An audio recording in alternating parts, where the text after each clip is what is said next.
大家好，欢迎回到 Be My Best 频道。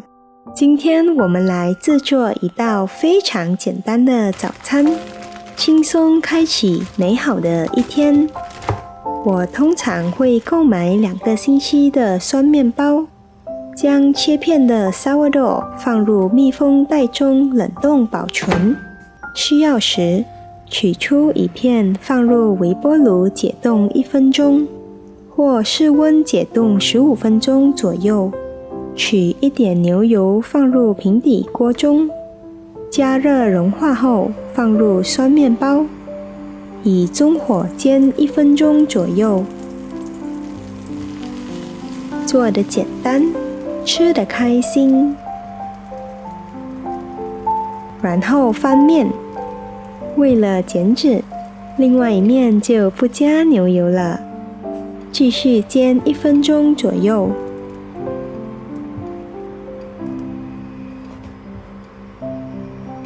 直到2面都呈现金黄色即可。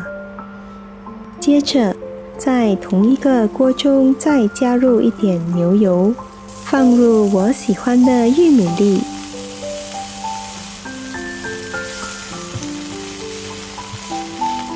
撒上一点混合香料提香，煎2到3分钟左右。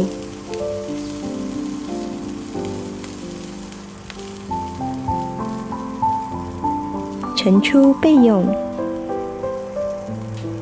最后，在碗里打一个鸡蛋，搅拌一下，加入一点食用盐和黑胡椒粉，搅拌均匀。还是用同一个平底锅，加入一点牛油，融化后加入鸡蛋液，翻炒1分钟左右。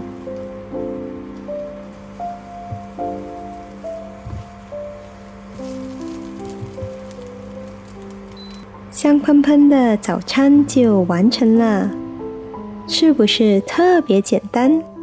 关键是这道美味的早餐只用了5分钟时间，而且只需要一个平底锅就能搞定色香味俱全的 brunch。